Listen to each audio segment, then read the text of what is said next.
All right, my name's That's not how I start off this podcast.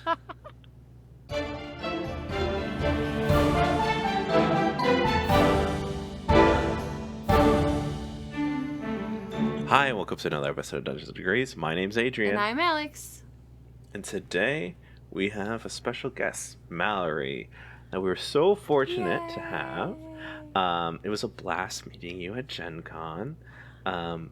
I know you, an associate of Unbalanced Encounters, who we've interviewed many of them before, but tell us more about yourself and what you do. Yeah, so I am Mallorie. I started streaming in actual play content creation 3 years ago now, which is wild to think about. I have a master's degree in game design, which is how I got into all this mess in the first place. And now I am an actual play performer, producer, chaos creator. I do graphic design and illustration for books and overlays and all of those things. And I'm just sort of one of those people that's all over the place, but in a fun, happy way about it. Not a messy, I don't know where I am at place. It's sometimes that, but I try very hard to make it look not that way. Yeah, make it look not that. It's totally understandable. The world is chaos incarnate anyways. So true. Wanted to talk about belonging in the space because we were talking about that, and I mean, us as people who were at Gen Con recently, me and Alex were just like, this is freaking crazy. But like, once we did the thing after, we were just afraid of like, do we belong here? It just felt super cool and relaxing and not panicky at all. But yeah, Alex, though, even though when I brought up the topic, went before There's the no recording. proof. You have no proof. You did not hit record, so it never happened. All right. That's true. We have no proof. See? But it sounds like, I mean, all that was just generally like, yes, it happened, but you have no proof, is all I'm saying. You could have said Adrian's a freaking liar, but you didn't. You could have. No. Anyways, I want to talk, do you still have that feeling, even though it's been 3 years since you've started in this space? Do you still have that feeling now? Oh, absolutely. All the time. I think it's a feeling that for a lot of people, you don't ever really escape in one way or another, where you get comfortable in one place, something else kind of tips over, and then you're like, oh, well, maybe I do, maybe I don't. And I think an event like Gen Con really does help me feel like I belong in this space, with how many people I was able to meet. And obviously, like you said earlier, I'm a part of the Unbalanced Encounters crew. I'm one of their producers. And so I was able to meet a lot of people that I had never met before, that, you know, people of the podcast know and things like that. And we were even talking when we all came back from the trip and we were sort of decompressing about the whole thing. And I was like, wow, I really feel good about everything that I do in this space. And then I gave it about a week, and then all of those thoughts crept back into my head, and I went, oh, was that a short-lived feeling, or will that come back? My Well, that's therapist. why we gave you so much time, right? Yeah. No. Just to give you a re-up. No. Re-up of serotonin. Y'all, my therapist has inspired me to do a project in which I am no longer allowed to think about that again, right? Like the not belonging in a space, or not belonging, maybe not in the space for me, but like not belonging on this planet, right? A little more, right? And A little bit more spicy. a little more spicy. Wow. It's fine. Yeah, just a little. But she told me that I needed to create like a totem that like included all of those like things, like those elements that would help me remember that like it's not fake, it's not fantasy. I'm not making this up in my head. It is a legitimate fact that people like and enjoy and like want me in their spaces. And so maybe, right, we like find that little thing that like reminds us, even in the worst of times, that we're supposed to be in the places we're supposed to be in. Like it's just like people still want you around. Period. Yeah. Even a month after a convention. Yes, even a month after a convention where I've not seen any of my friends in such a long time. No, I feel that. I think this year, honestly, as a whole, sort of like my whole life upended. And in the beginning of the year, I lost my job, became single, like all of it, all in the sweep of literally 12 hours. Oh. This all happened in a single day. And I was questioning a lot. Rediscovery, which is the actual play channel and production company that I own, hadn't started yet. And I was like, what do I do to make something new? And then as I launched Rediscovery, so many of my friends that I've streamed with over the past few years have been like, you're doing so amazing. You're doing great. You're wonderful. And like, this show is awesome. And I was like, oh, this is nice. This is like the reminder that I needed. So honestly, in some sort of way, Rediscovery is my little totem of my reminder of being here. That's why I named it Rediscovery. It was a rediscovery of my love for the space, of myself, of what I love about gaming, all of those things. And so I almost feel like Rediscovery is my little totem. See in a way. how magical. Although we don't equate our worth to the numbers that may or may not come. No, definitely not. No, it's for me, Rediscovery is just about making things. It's not about the number of people that watch it. Like, is it great when people watch it? For sure. But like, it's just a space for me to put things out that I've made with my friends and go, hi, here's my little like time capsule diary, whatever you want to call it, of these stories that I write with my friends. I just happen to record them and put them up on the internet. Yeah. When you record these, is it always the same group? Do you like to reach out to new people? Oh, I rotate cast a lot. I have ADHD, which means I can't run a long form campaign to save my life. The people that run campaigns that run for years and years, I am in awe of. First of all, how do you schedule? Second of all, how do you have a plot line that you can keep in your head for that long and not just explode about it? I tend to run shorter games.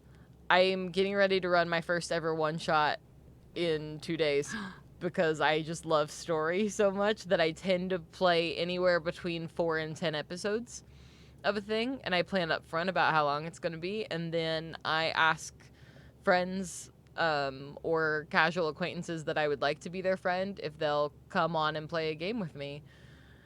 So I like to switch out quite a bit because I just feel like it gives like more ground to cover, more people to meet, more friends to make, more stories to tell.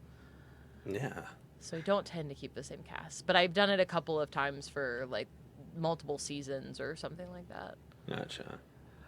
I think it's very impressive, the 4 to 10 thing, because I've only been able to do like a single one shot or a years-long campaign. I want to hit that sweet spot that you're talking about, just like maybe 1 to 2 months.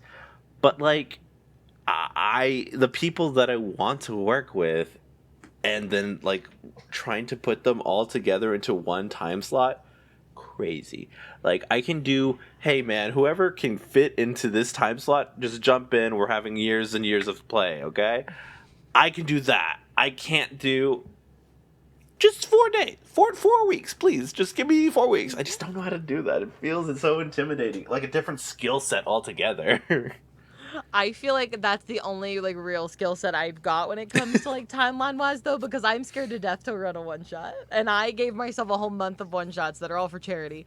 So I was like, I'm gonna take on my biggest challenge as a producer and as a GM and run a bunch of one shots, and we'll see what happens. Oh, mind if I ask what charity? It's for PCRF. Palestine Children's Relief Fund. Obviously, with everything going on, I've been really wanting to run a charity event for a while, and to do the plan is to do one of them a year. Originally, it was 2, and then I realized what an undertaking I've done all by myself, and I was like, no, I cannot.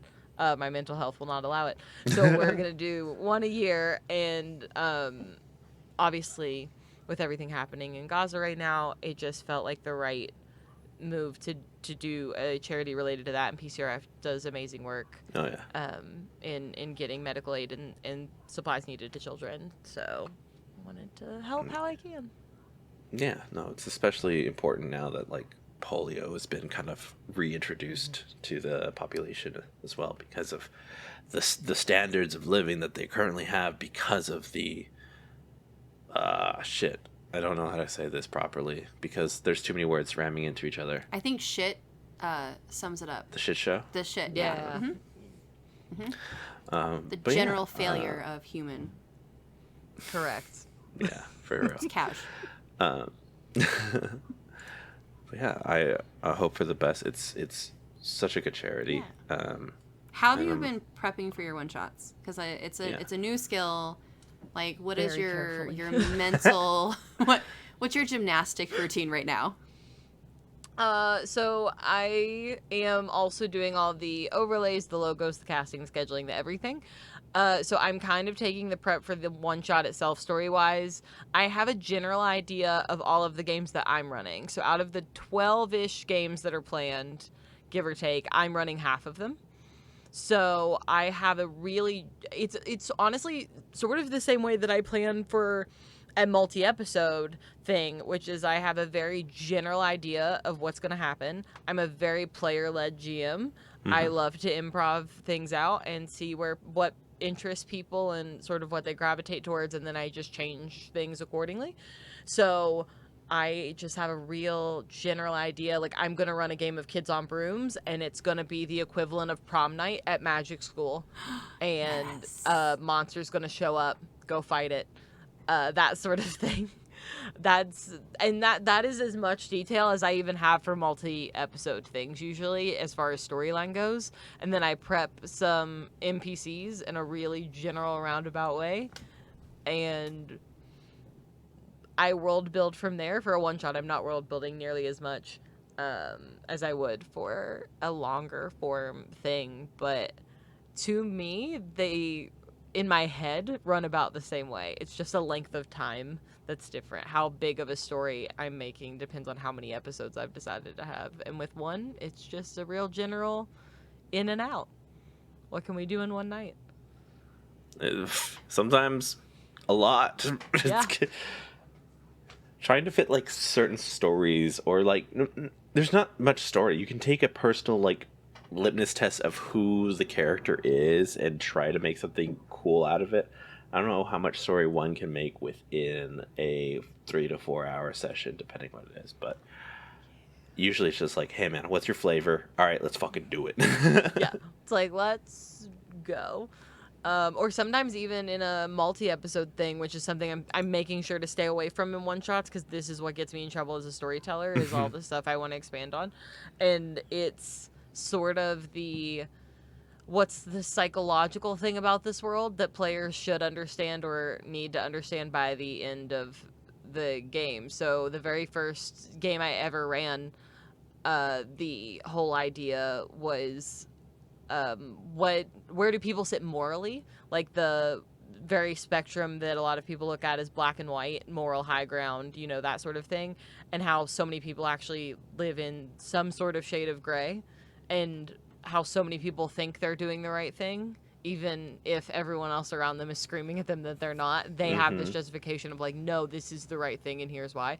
And I love to explore things like that, but I will only do that for multi-episodes. And for one-shots, I was like, I will get too deep in the paint and we'll never get out. We will never finish the one-shot. I will keep people at a table for 10 hours without meaning to. You're trapped here for a good time, but you're trapped here. But yes, but you're also not leaving, because I think this is a fun story that we could tell together if you just stay at my table forever. Isn't that the dream? Just telling stories forever. Really and truly, yes. Absolutely. If I could, I would. Ditto, ditto, ditto.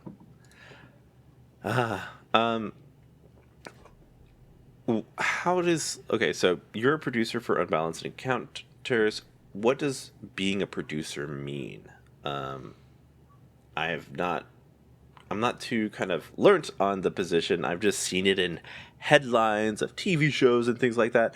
So what does it mean for an actual play? So to me, it means a very different thing depending on what type of show we're doing. So Unbalanced Encounters is a podcast, and then Rediscovery does live on Twitch sort of maybe pre-recorded in the future. But for me, it looks a lot like juggling a ton of balls and understanding which ones are plastic and which ones are glass, and which ones am I allowed to drop right now and which ones am I not. For Unbalanced Encounters specifically, I do all of our external producer work, and then I have a partner in crime, Brina, who is our internal producer. And so right now we've both been working a lot on casting. We did a huge open casting just all over the internet, posted a thing on TikTok, and we were like, hey, if you want to audition for next season of Unbalanced Encounters, you send us in a audition with this form and we'll get back to you. And me and Brina went through all 350, and it is listening to everybody, reading all of their responses, kind of seeing who to keep and who not to keep, and then all of that goes to the next round. So it's a lot of casting work. It is a lot of, for me specifically, working with companies on sponsorships and partnerships, that sort of thing. Anybody that wants to be on our mid-ad role, I work with them in some sort of tandem. I help with quality assurance and things like that, things like media kits or anything like that, and then getting the episodes up so everybody can listen to them. We have like listening parties in our Discord, and normally Patrick, who is the showrunner of Unbalanced Encounters, he runs that normally.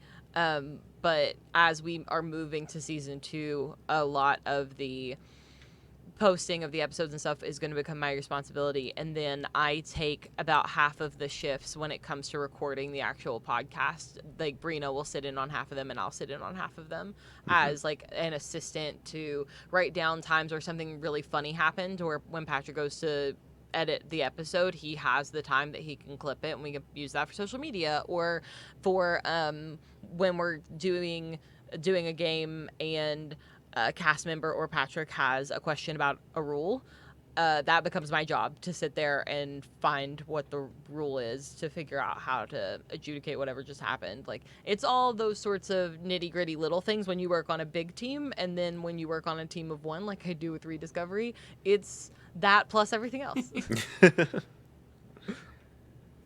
Damn, that it truly is juggling. Yeah. That's incredible, because okay. So then the second level of that is like, you're an unpaid intern and doing all this, right? Like, Correct. you Yeah, were- I don't do this for money. No, this is just for the me. love, for the straight up love and Yeah. art of it. For the love of the game. Yeah. Like, would it be a dream to get a job that can pay me in the space? For sure.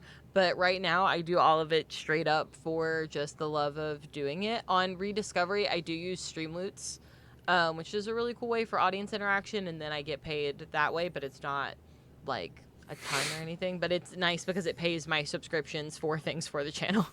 So that way I'm not, like, losing any of that. But it is truly all, when people say labor of love, that's correct.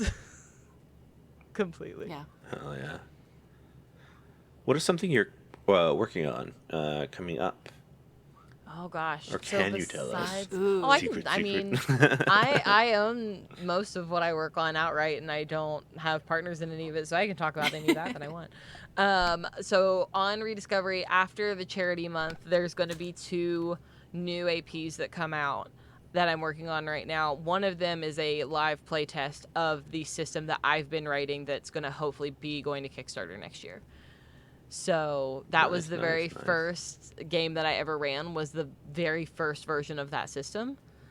And because I was terrified to GM online, and I was like, no one can tell me I'm wrong. You haven't seen this game. I'm writing it. I dare you. Tell me I'm wrong. So we're going to run another live playtest of that. It's going to be an all new cast, people that have never played it before. And we're going to see what it looks like to play an adult who has to remember a lot of things about their childhood in order to save a place that they love. Why are you I- screaming? Jeez. I make a lot of sad stuff. I just really like I either make people sad or terrified when they sit at my table. Or both. Alex, go sit at Mal's table. Come do it. I will. I didn't say it. That's all that matters. Now I'm thinking it. Now we're all Come do thinking it. it. But respectfully, I will sit wherever you want me to sit. You're both welcome at my table anytime. Really, like, deeply and truly. I would love that.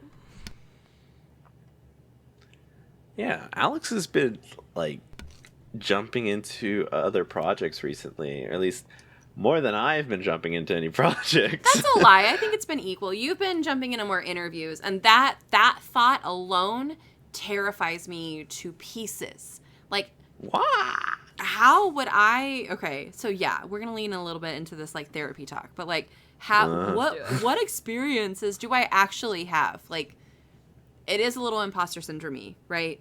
But we talk about it all the time. So I feel like I'm just like reiterating words of other people, and those other people could be taking my spot, and that would be fine. So I think the interviewing part right now, I'm like, I don't think I have what you got or what you need. But listen, I can make traumatic characters like no one's fucking business. Give me a barbarian who doesn't go into rage? That's me. Yes. Let me play those characters. I love that for you. And yes, please. Yeah. Come do it. But I know I love talking. I love therapy talk, and I love talking about imposter syndrome and things like that. The psych degree helps, but also I've been going to therapy for the last 3 years to really like pile drive through some stuff. And I feel that on a deep level. I actually just designed a barbarian that will probably never see the light of day, because I've never got to play a barbarian before, but I was like, I have this idea, and I think it'd be fun. And it's a little barbarian that has anger issues that they like talk to someone for, but they use their music to mellow out a little bit and to cope with all of that. So it's a dashboard confessional song. Yes, it is. Correct. What a good idea.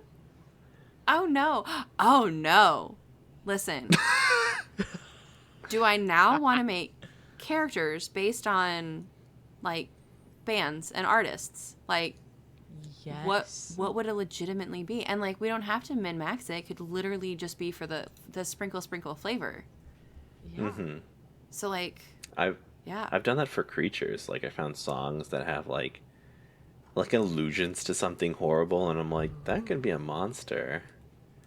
So I've done that before. I super love that idea of like creating a piece of media and personify it into a character. I love that. I did once play with I have a dear friend that he was at the very first table I ever streamed with. His name's Drew. And the very first streamed character that he ever played was like the best friend of my character. And I didn't know for, I think, a solid year after we finished that game, or we stopped playing that game, but he named his character King Gizzard the Lizard Wizard, which is a band. Yes, they're so good. And I had no idea who they were until I saw them in the wild on Spotify one time, and I was like, wait, hold on. And I literally texted him, and I was like, did you name Giz after a band? And he was like, yeah, did you not know that? Excellent. Yeah, to think that, I don't know, we all kind of, like, okay, Alex, you were just saying that, you know, you keep self-doubting this, but I keep going over it, you know? Like, you belong here, Mal belongs here, like, I keep having to tell, like, you're here, and people like you, You keep having and we're here. But listen, I think it's like talking to Andy. That, like, I could talk about certain things, but I definitely feel like there's better people qualified right now. I don't believe that that's always going to be the case. I think if I get projects off of the ground and, you know, the kids D&D club starts fairly soon, like, I don't know, this week. No, I'll pick them up next week. But I'm not gonna start them this week. But I think once I get in that headspace of like running a table for my students, like that, and okay, So that'll give me the expertise that I feel like I'm missing, but also gives me a different edge on DMing, because I'm DMing for littles. I'm DMing for, 9 to 10-year-olds, which is way different than my friends who are the same age as me, or strangers on the internet, because it's just a different vibe, Yeah. No, for sure. I have GM'd for little kids about 8. I think one was 7 and one was 9. Yeah. And it is a whole different ballgame than doing online stuff in a similar way that doing a home game is different than doing a live stream, but in a way that I have to think much more about what I'm saying and how I'm saying it, because I can't say certain things around small children. That would just be bad. That's fine. So, no, I feel that really hard as far as projects getting off the ground and what it looks like to feel like you belong in the space. Because you're right, it does always sort of feel like, oh, there's someone more qualified or there's someone whatever. But I think that you make amazing work in the space, and I'm very happy to have met you and to now be your friend. When you texted me last night that you got to see me today, I swear to you, I was so happy. I was like out with some friends, and I was like, oh my God, Alex. It's me. I am so excited that you are on this podcast. But and I understand that a little bit of it is naturally rooted in, like, the patriarchy. So, like, as a femme-presenting person, I am entering a space that is predominantly male. And at least the stuff that's easier to find, right, is predominantly male. You can search. I'm not saying that there's no female or femme content, but it is harder to find. It's harder to, like, not have that taint of dude on it. It's so you got oh, I'm sorry, the taint. That's what I was working at.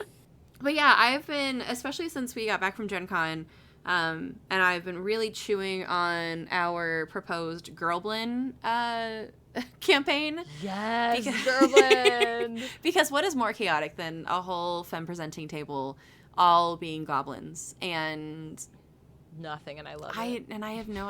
I've like trying to figure out the starting point, because I like the goblins, but like, what's the purpose of the goblins, and how do we change their story, and why do they go on an adventure? And like, that is where I'm stuck. I'm like, but it also needs to be entertaining.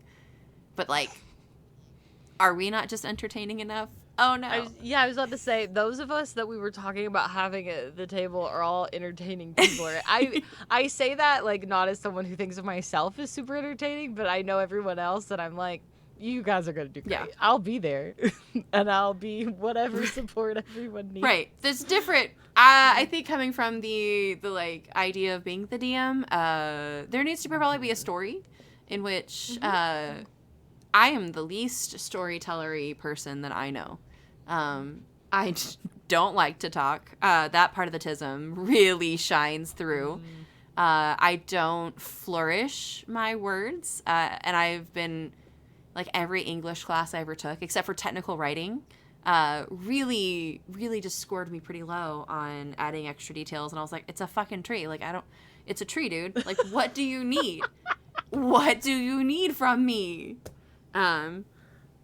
So that's the biggest, that's my biggest hurdle, right? Yours is narrowing it down into a one shot. Mine is expanding it further than 3 sentences. I do have definitely times where I, like, think back on episodes after they're done for the night and after we've wrapped, and I'm like, oh, I could have described that better, or I could have done this better. But I have a thing of, like, especially when I'm panicking because of, like, a tech gremlin or something, I just ramble, and then I have to come back to my senses and go, wait, you were talking about a tree, Mallory. You can't put that much detail into a singular tree when it's not even important. Like, now everybody's going to think that this tree is something big in this campaign, and it's not. It's a tree. And I was just trying to make a bot go away and chat. Like, it's that sort of thing. Yeah. We'll just balance each other out. Yeah. I'll help you find more detail, and you will remind me that tech gremlins aren't going to ruin my life, and the tree isn't important. They're not. And it's that's hard too. Of like, you are trying to balance so many things, and like the ADHD is great, but when it goes on to autopilot, it just fucking goes on whatever autopilot it needs to. And so we were on a tree, and we're gonna stay on that tree until I'm done with that other part of my brain doing whatever it is it needs to be doing. Right? Mm-hmm. It's fine. The ADHDs, and we love it. And we find a community in which they understand the brain gremlins. We do. And honestly, even on the subject of belonging in the space, I feel like that's something that I've found is a lot of people who also sit somewhere in the same sort of like ADHD, anxiety, autism, all of these things, which are all things that I have myself, but to find people that love tabletop as much as I do, who also have, these different things about them, these facets to them that they fully embrace. Like, I have friends that are fully like, yeah, all my characters are autistic because I'm autistic, and that's what's happening. And I think that made it easier to find people in the space that I felt like I could trust and belong with. Mm-hmm. Like, as far as the neurodivergent space, the chronically ill space, the disabled space, like, all of these people rest within the TTRPG community, and they all do amazing work and all of these things. And it's so nice to feel understood by those people when I say things like, yeah, I had a really bad pain day, and I couldn't leave my bed, so I just sat at my little bed desk that I've got, this little table that folds out its legs, and put my laptop on it and worked from bed for the day because it was the best that I had. Yeah. I really struggle with that in the sense of like, what is the percentage that I should be giving? Because I take the like give 100% literally. And for a really long time, I was burning myself out every day trying to give my 100%. But then you like take a step back and you're like, okay, my 100% is significantly different than like a neurotypical 100%. And I don't have the stop button, and I don't have the I have the too much gene. So like it goes way beyond, so then you're like, okay, how do I navigate this world of like neurotypicals in the neurotypical space? And of course, like, teaching out of school, I can identify the kids that are neurodivergent, like they're my babies, but like I got neurotypical teachers with me who don't understand, like, and setting yourself up for those kinds of being able to have a desk right next to your bed, so then you don't even have to go too far to get there, so you're not using up too many spoons just to get started. Yeah, my office is in my basement. My bedroom is on the second floor. Oh, man. So some days it's like, I don't think I can even get down to my desk. So we're going to do work from the laptop today, or the iPad, or literally whatever I can do. Even if that is me typing my game notes on my phone some days. Yeah. Because I just can't get up. And I've been very lucky to find so many people that are willing to be so sweet and nice and accommodating about it. And that's one of the things I do at my tables too, is when I'm putting together a table and we do the session 0 and everything, I make very clear up front, the number one priorities here are your health, your safety, your wellness, your family. If any of those things are in, danger of not being at their highest, and this game is something that is preventing you from doing some sort of care that can take care of one of those things, my game is not important. Yeah. Go do what you need to do. Like, I know, like, people have asked me before, do you care if I have, like, a really quick snack? I'm so sorry. I'll turn my camera off. And I'm like, why are you sorry? Food is important. You need to take care of yourself. And if the only time you have to eat today is while you're sitting at my table, okay. Yeah. That's fine. Pull out the granola bar or the popcorn or the steak. I don't care how big a meal there it is. In the microphone. Just eat it. Just nibble. Make this ASMR, oh my gosh, actually. Please. Just get so close to it. Yeah. And slowly chomp on that popcorn. Absolutely not. Perfect. Yeah. What is your like? Can you go in a little deeper with your session 0? What does your session 0 look like? Yeah, for sure. So my session zeros, I have a Google form that I ask everybody to fill out beforehand. It's anonymous, so it doesn't collect email or names or anything like that. And I have a sort of, it's a combination of some different forms that I've used over the years that other people have given me when I've been their player, and I've been like, oh, this is really, really cool. So I do a, like, movie rating. Okay. As far as, because I run horror a lot, right? And so my beautiful friend Allie Capone gave me this sheet that they made one time that explains what every movie rating is in terms of horror. So, like, the lowest one is like, this is a Scooby-Doo episode. And then the top one is like, this is the goriest horror movie you've ever seen. And I ask everybody to rate it. And then I do the same for romance and give a little scale of like, this is what romance is. And then I have a bunch of specific categories that I just do the color system. So red is a hard no. Gray is, it can be off screen, but let's not address it too much in detail on screen. Yellow is, could you give me a heads up before we talk about this? But if you would give me that heads up, it's fine to be a part of. And green is, yeah, go for it.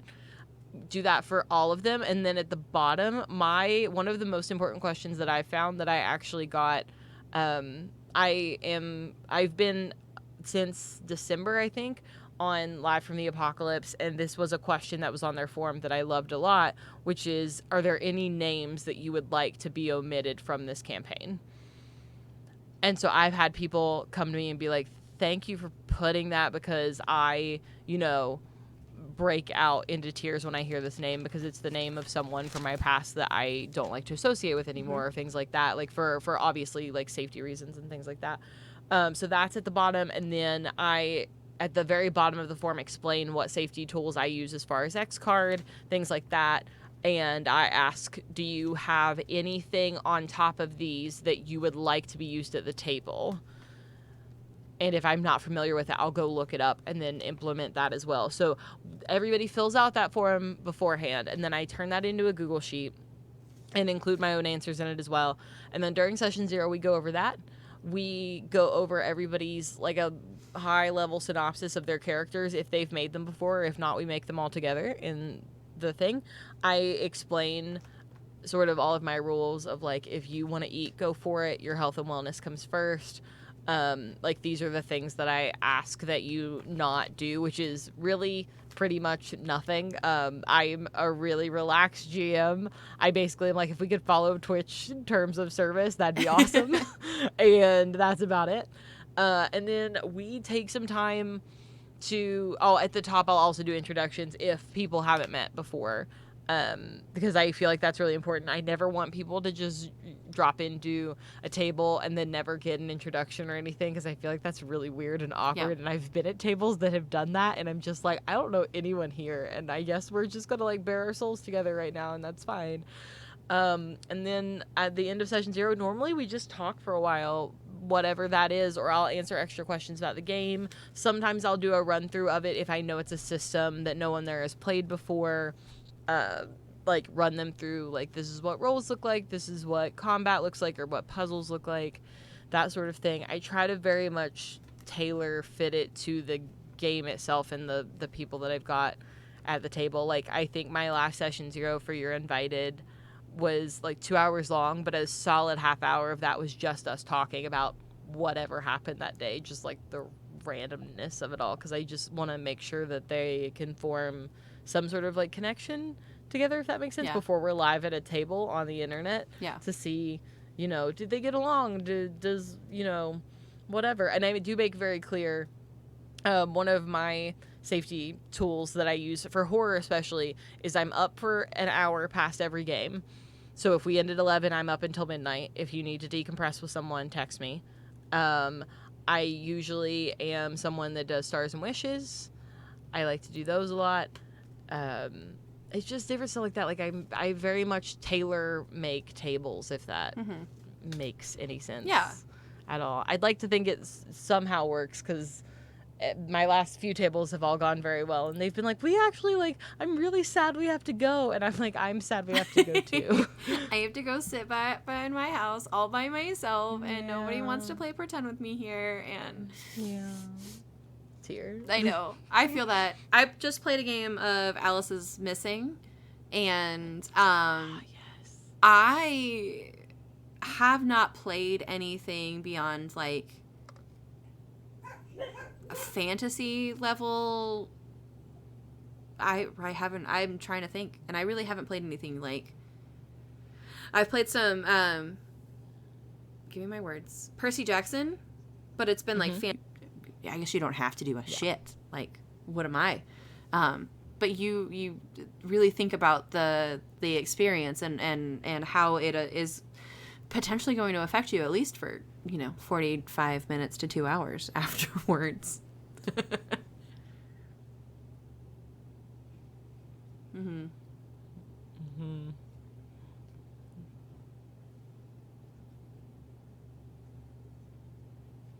Yeah.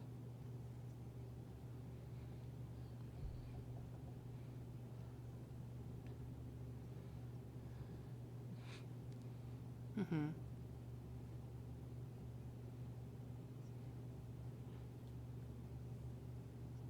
Yeah.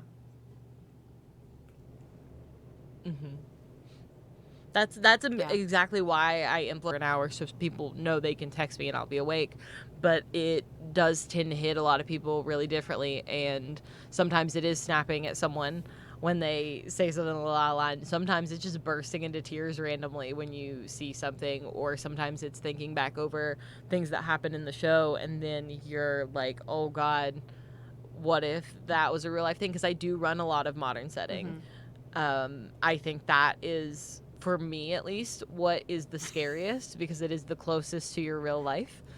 And so when I play horror games and things like that, I do tend to have more of that horror movie experience, for lack of a better way to put it, in a modern setting. So I did just run one in the 1920s, but everybody was like, Mallorie, what are you doing? And I'm like, if people signed on for a horror game, I like a horror game. I don't know what to tell you. I'm just here. I'm just a little guy who likes to do spooky things, and yeah, just a little guy. Yeah. I really That was like, I'm gonna run Saw in a cult, and we'll see what happens. I really didn't think about it until I was like face to face with like, oh, I just played a character who was hated by everybody, and as a person who hates to be hated by anybody, it's fine. And so like being able to verbalize that was really interesting. I did have to bring that one to therapy, which was so fun.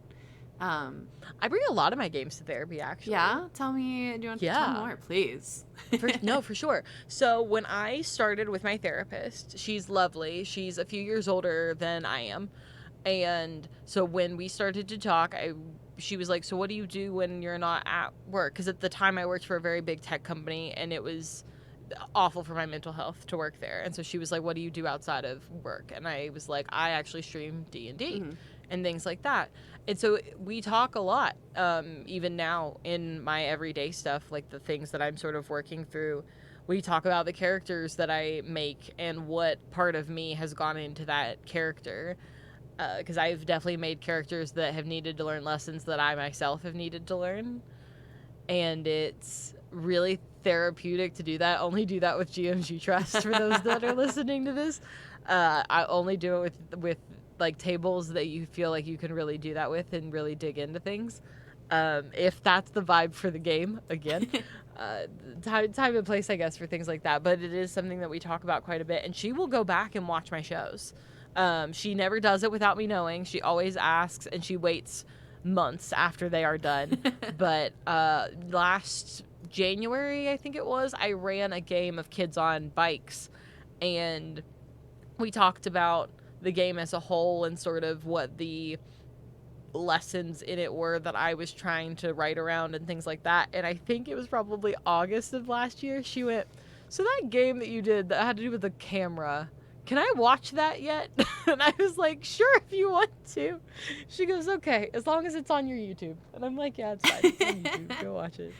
It's fine. But that we talk about, especially character creation a lot, because that's one of my biggest things. And then the game that I'm writing that's hopefully going to Kickstarter next year has a lot to do with memory. And so the character creation has been the biggest chunk of it that I've been writing on and trying to adjust to be whatever version of perfect I think I'll ever achieve, which is not perfect, but it's something as close as I can possibly get. We talk about that stuff a lot. The lessons that you learn, the memories that you make, both as like a person and player, and then what you put into a character, which I really love. What are some things that you look for, like, naturally at a table to, like, for that confirmation that this is a safe space, or, like, maybe not as of a safe space? So I think as a player and a GM, I look for similar things, because I don't think I make a lot of NPCs that have a lot to work through, but I always have NPCs or like big bads that have something to learn, just as the players have something to learn. I feel like it's really important that it's like a fully rounded story and everybody has these things to look at. My first table that I ever did that at, I was friends with everybody there before we started playing the game together, and so I knew that I would be safe to do that and that no one would like bat an eye or anything when it came to stuff like that. And I think a lot of it is in who's at the table. Do I know them well? Do I know them personally? If I don't know them well and personally, are they someone that I could have like a therapy type of conversation with? Not in the way that they're my therapist, but in the way that we talk about the types of things that you talk about in therapy. Would that conversation go well? Or are they one of those people that's like, I don't need to talk to somebody about my problems, because then in no universe am I bringing that character around you. I'm not doing it. And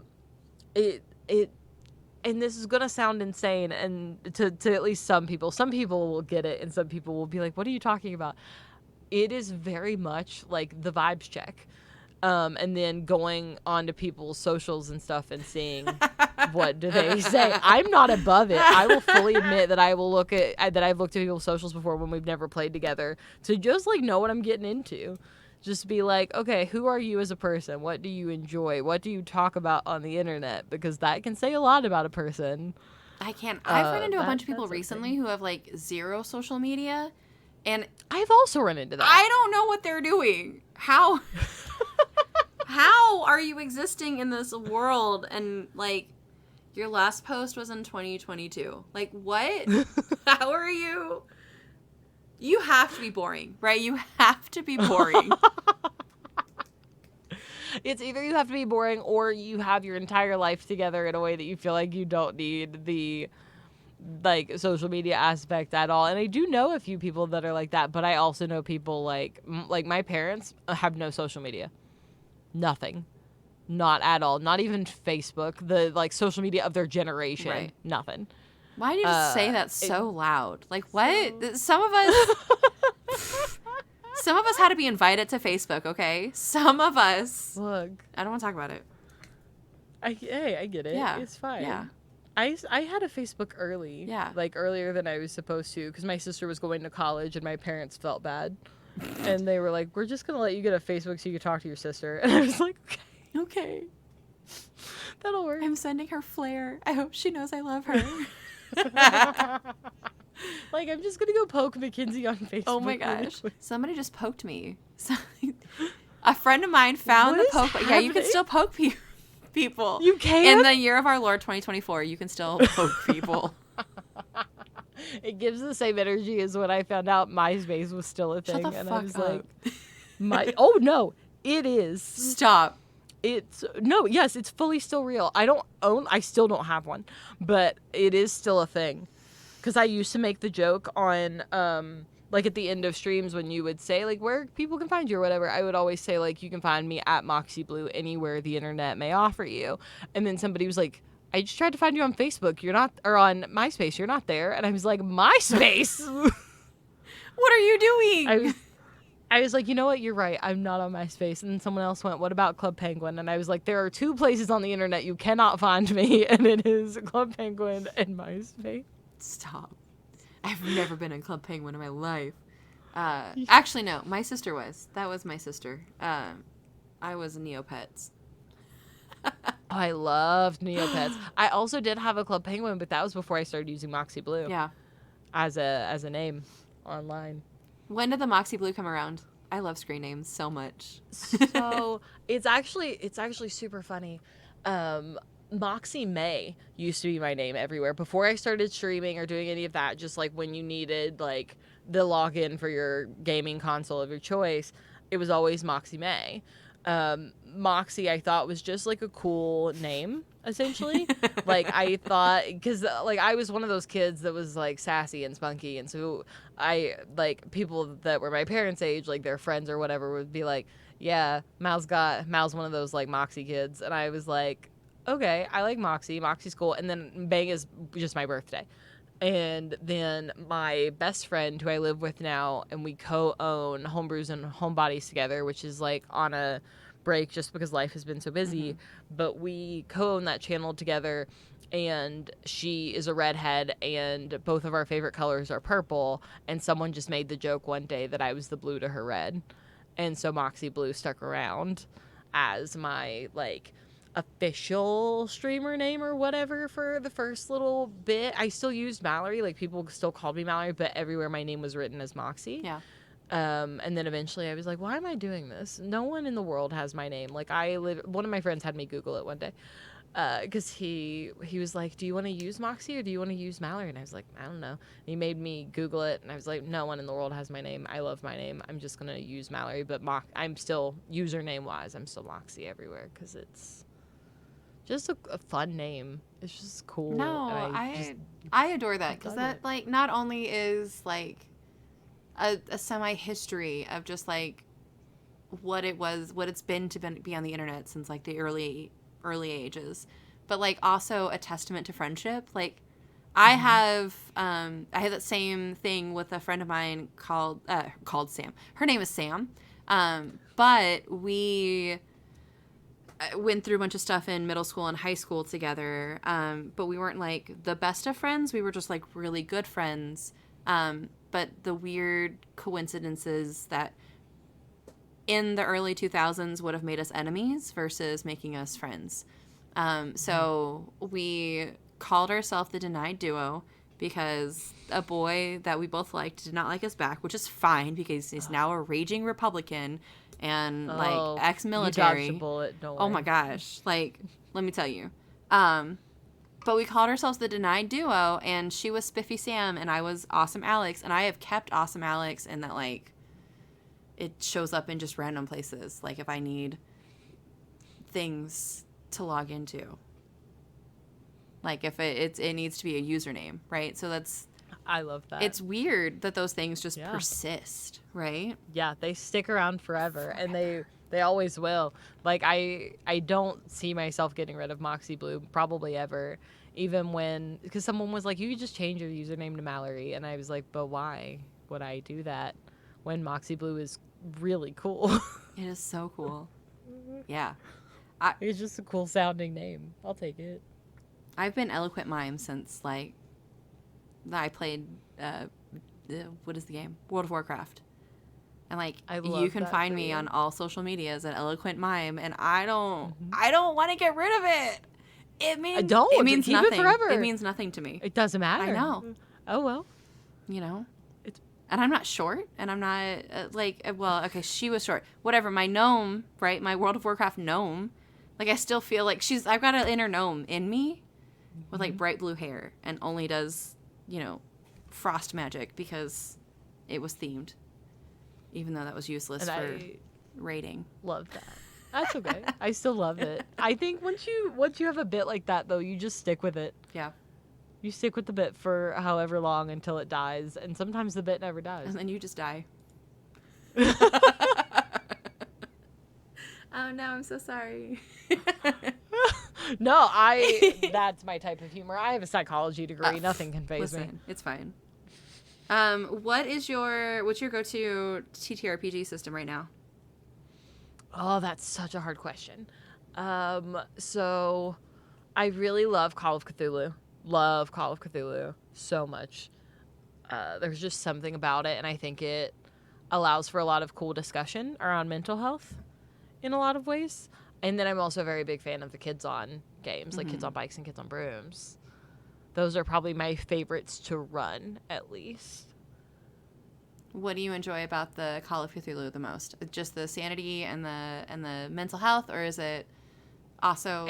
I think it's a combination of that, but then also it's just such a cool horror-driven system where you can really do anything that you want. There is any sort of action, there is a way to do a roll about it. And I love that it's not so limited. But I will say I will never memorize that list of all the things you can roll. I always keep one of my players' character sheets up as my reference page because one night I couldn't think of the word navigate, and I was like, there is a roll for that, I swear. And I just had to go through the whole sheet to find it. But I love the flexibility it gives. And Eldritch Horror is just so fun to me. The possibilities are endless. They're literally limitless. Like, you could throw any two things together and it'd be fine, and it would make sense. Yeah, it'd be perfect. And then that's how I got away with my Saw cult game. Please tell me more. Yeah, so that's what I just ran. We just did the finale last week, and I'm in the middle of putting all the VODs on YouTube. So hopefully by the time anyone listens to this, they'll be there if you want to go watch it. But the show is called You're Invited, and it was essentially the question of, like, if a very pretty femme was a part of a cult and she ran a game of Saw for her birthday, what would happen? Stop. And it was great. And 3 of my 4 players succeeded super well. And if you want to know the fate of that last one, you'll have to go watch it. Oh, no. How dare you? How dare you? Hold on. I just had an idea pop in my head. And write it down before it goes away. I am, because I knew talking to you I would figure out something to chew on. Okay. I love talking, like, ideas and stuff. That makes me so happy. I could talk for hours about ideas that I've got for games. Yeah.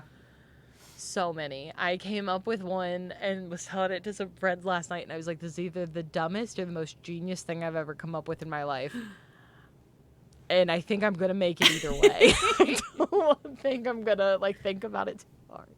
I'm just going to do it. Oh, my gosh. So the kids are going to be... So my student game is going to be, like, an adventuring school because, right, that we're sitting in what they already know. They know school. Yeah. It's fine. They know school. Yeah. The big bad is the janitor, who is a mind flayer, who will be shape-shifted into just a regular guy. Just a regular guy.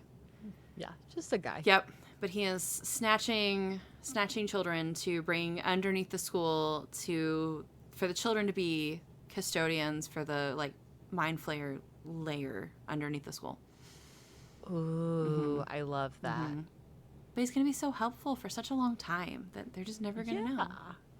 Exactly. Yeah. Sometimes that's what happens is you have a big bad that is super helpful in the beginning and then isn't anymore.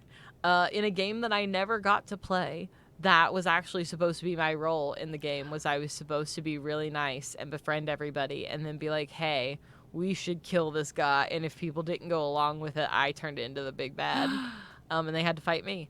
And we never got to play that game. I kept that secret for over a year from everyone else that was going to be at that table just in case we ever went back to it. And then we never did. So I finally caved and told my roommate because she was at that table. And I was like, you know what would have happened?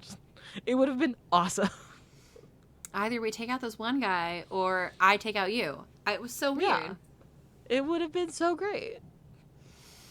That sounds like the most fun. I do like talking about it. Once again, I go back into being nervous about it because I don't like telling stories, and then I want to be the most creative. But it's so much more fun sometimes to just lean into the tropes, especially right when we're talking about, like, one-shots. Characters that are very tropey and very stereotypical in one way or another are literally the most fun to play. So I played, like, a Valley horse girl. And I love that. It was wild. She was a slut. She was the town slut, but her parents were the rich parents, and it wasn't a horse, it was like a marmoset or something like that, right? So, like, it was something, I can't remember what it was, and I know there's 2 people screaming at me because they know what it was. But in the one shot, she ends up sacrificing her life for the party, even though she's like, you know, like Veronica the whole time. Mm-hmm. It was amazing. I do love that though. That is one thing. Tropes, like in Kids on Bikes or Kids on Brooms, you have like a trope that you play, and it's like your like equivalent of a playbook, I guess. It comes with like your moves or whatever, and I do love that for shorter games or one shots, is that it's really easy to make your character because you don't have to think a ton about their personality. You pick a trope that looks cool to you and you go, yep, that's what I want to play, and I'm gonna play the reliable bestie or the golden child or the whatever other ones there are. I think there's like a loner one. It's been a while since I've been a player, and I haven't run a one shot or I haven't run a game of Kids on in about a year, but I run another one this Sunday, and they were all texting me earlier being like, is this trope okay to take? And I'm like, sure. Yep. You take whatever trope you want. The monster's going to be the same no matter what you do. You've got this. Like, I don't. Yeah. You do you, boo-boo. Yeah. You do you, and then I'll come in and I'll be like, hi, this is the thing that's here to ruin your life. And you guys just do it, or you don't. Yeah. Yeah. Or you don't, or you just die. It is what it is. Can't help. Well, happy Halloween, everybody. You're all dead. Yep. Perfect. Or you were dead all along. The world may never know. We don't. That's so That's fun. giving me ideas for a Halloween one shot to run now. It's like, were you dead? You were dead the whole time. Are you dead now? Were you dead the whole time? No, don't Sixth Sense everybody. Or you Sixth Sense one person and everybody else is dead at the table. Oh, that'd be cool. Wouldn't that be so That'd fun? actually be super cool. That'd be so fun. You just have to make Bruce Willis like comments the whole time of just like dropping in random things about Bruce Willis, and how fun. How fun. And a horror, like, listen, you gotta look at the bright side in a horror TTRPG. You do, because if you don't, you're probably going to end up in something real sad. Oh, man. I am not a spooky, like, I am not that kind of spooky. It definitely will make me cry. But I want to play it once again for that, like, thrilling mindfulness that it would bring. But also, I'm a big scaredy cat. I get it. The other night in the penultimate episode, so not the finale, but the one before, I had someone going around their childhood home, and I said something along the lines of, like, and no harm came to anyone for real in the scene because everybody else was like a hallucination. But I said something along the lines of, so what room do you think you make it to before you hear your mother scream? And someone in the audience literally posted on Twitter and was like, what in the world have you done? And I was like, no one's real. It's fine. We're just playing pretend with each other. It's all good. It's fine. We're playing lots of pretend. There was like a sleep paralysis demon dog and all these things. It was awesome. Oh my gosh. I love running stuff like that. Like the things that make my players question why they've said yes to be at my table. That's when I'm like, I've done a good thing today. You've done the best job. I'm so excited. I'm so proud of you. You're amazing. I hope you really do know that. Oh, thank you. You're so good. That literally means everything, especially in like organizing this month of charity games, obviously, which is what I've wanted to do for a long time, and I love doing it. I've also been so stressed because I've been like, oh God, what if it's a failure? What if I can't get all these seats filled? What if this or what if that? So like to hear that is truly so incredibly sweet. And you and Adrian both, the entirety of Gen Con, were like so incredibly complimentary.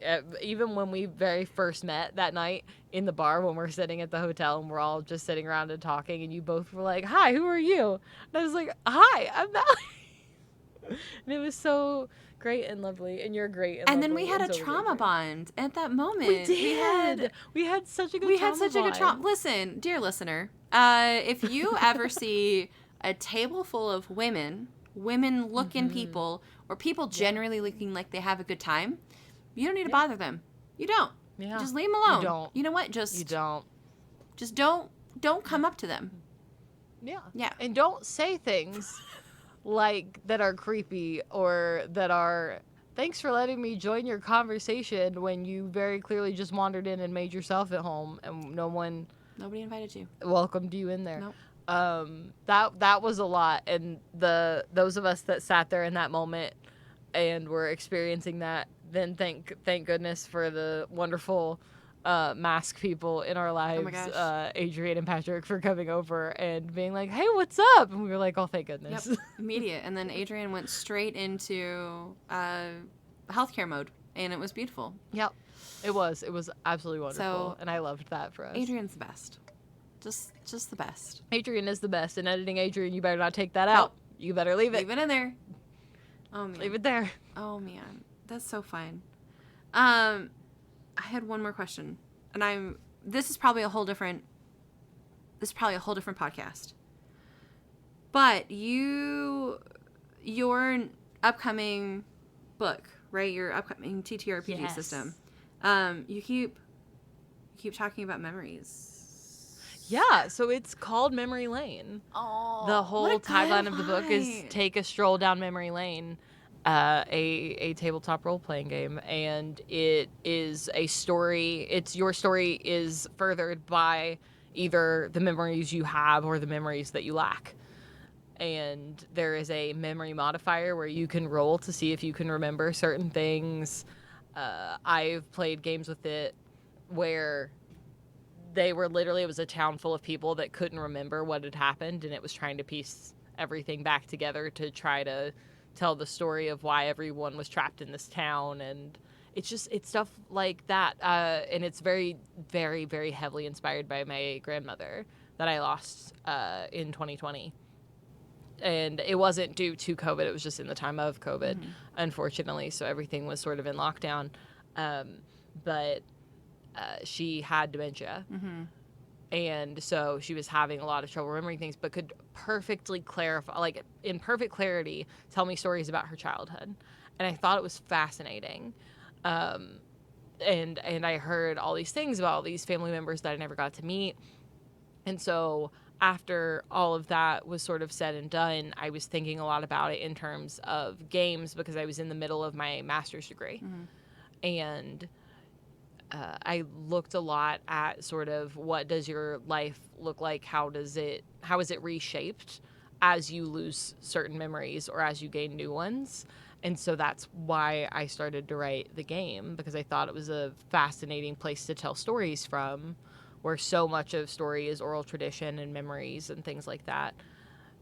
Sort of what happens as things change, and how do you turn that into a tabletop game? I'm obsessed with that, because the oral tradition of, our ancestors past is now being like, not necessarily gamified, but like we're still doing the storytelling through an oral means, which is really interesting to like connect that like past and present. So in this space, that's amazing that that like feels really honoring, right? For your grandmother as well. Like that's a lot of love in there. I wrote a whole dedication to her that is in the front of this book. And it says at the top, like, hey, this deals with real world events and dementia. If this is not for you, you can skip this page. But it talks about her and sort of who she was to me and how she helped to really shape me as a person, a performer. She was a musician, and she was one of the first people to ever get me on a stage in front of people to tell stories or to sing or do any of that. And how so much of that journey got me here. It just felt like I wanted to write something to her in the book. And I think the last line it's something along the lines of, even though she never got the chance to see it, I have a feeling if she did, she would be really happy with it. And that's all that matters to me. And it really is. Even if it does go to Kickstarter and it doesn't get funded or anything, the fact that I'll have the PDF version and that I'll have made it for her and I can give it to whoever wants one, I'm cool with that. I just would like a physical copy, which is why it's going to go to Kickstarter. Listen, I love a physical book. I mean, that say less. I'm addicted to the Kickstarter. Yeah. I will help. So I will. Yay. I want a copy. Like, we'll do this together. Actually, I'll just fully fund it. It's fine. I'll just be your patron. Perfect. Yeah, that'll work. Yeah. And then I'll just make you one of the like art pieces in the book, and I'll just be like, look, it's Alex, because Alex gave me all the money, and so Alex gets to be in the book. And then I'll cry, and then it'll be best friends forever. Yeah, exactly. Oh, you're never getting rid of me. If you think you are, you're hilarious. Oh my god, you're never getting rid of me. Yay! Oh my gosh. I knew from the second we had matching phone things when we gave each other our numbers, and it popped up, and it was both of our pictures in black and white with a colored They're background. so And I was perfect. like, it was so good. It was too good. It was too. What I love about, because yours is purple, right? Like your hair right now. Yeah, mine's purple. So mine- Yeah, I like this color. Up until Gen Con, about I did a terrible job with the social media thing, right? I have had green hair for the last year and a half. All of my social media posts, green hair, my hair is long. And then I go to Gen Con and my hair is blonde and short. So what I just didn't know what to do. But I just like that it matched our hair is really what I was trying to get to. I did. The underneath of mine at Gen Con was purple, and the top layer was blue, and right now it's all purple. Yeah. But then yours was green. Yep. With your picture in black and white, and I was like, look at us, we're so You're in so sync. good. Everything's Oh my so God. great. Will you be my best friend? I will absolutely be your best friend. I would love to Oh be my your gosh. best friend. If you ever need encouragement, please let me just shower you with love. I love you so much. I do this for friends all the time, and obviously you now get this too. I call it being a hype honey. Oh my god. So it's not a hype woman or a hype man. It's a hype honey. It's like the gender neutral term for it. And I say that when you become friends with me, you get a lifetime contract, and there's just no canceling it. Oh my god. So just like honey sticks everywhere. Get my love. Yeah, exactly. So you're stuck with me forever. you just crystallize. Because I'm your hype honey Oh now. my god. Yeah. I'll be your hype honey. Oh my gosh. Yay! I love that. It's official. Oh my gosh. It is. I don't know how I else to end this whole thing. I don't either. Honestly, It's there. I have no clue. Please tell the people where they can find your beautiful and lovely face on the internet. So you can find me almost anywhere the internet may have to offer you, minus MySpace and Club Penguin, at Moxie Blue, MoXXIEBLUE. You can find me over on Rediscovery RPG. That is the channel that I own and operate. We make actual play gaming content, how games are made, that sort of thing. I co-own Homebrews and Homebodies. We have a ton of VODs over on YouTube if you want to see any of our older games while we're still on hiatus. And I am also the external producer over on Unbalanced Encounters. So if you want a really cool actual play podcast, I work behind the scenes on that one. I also write games and stuff that are over on itch.io.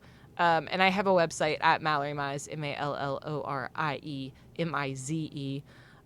.com, and it's got literally all of it listed there if you just want a one-stop shop to find all of it and don't want to have to search all over the internet. How convenient.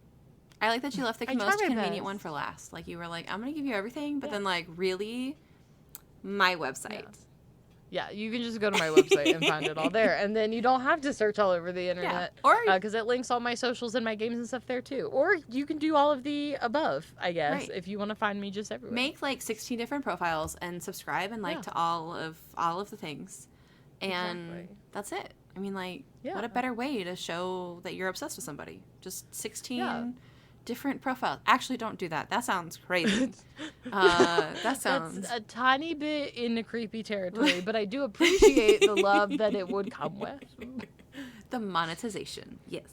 Yeah. Thank you, dear listener, for joining us on another episode. You can find us wherever pods are cast over at Dungeons and Degrees.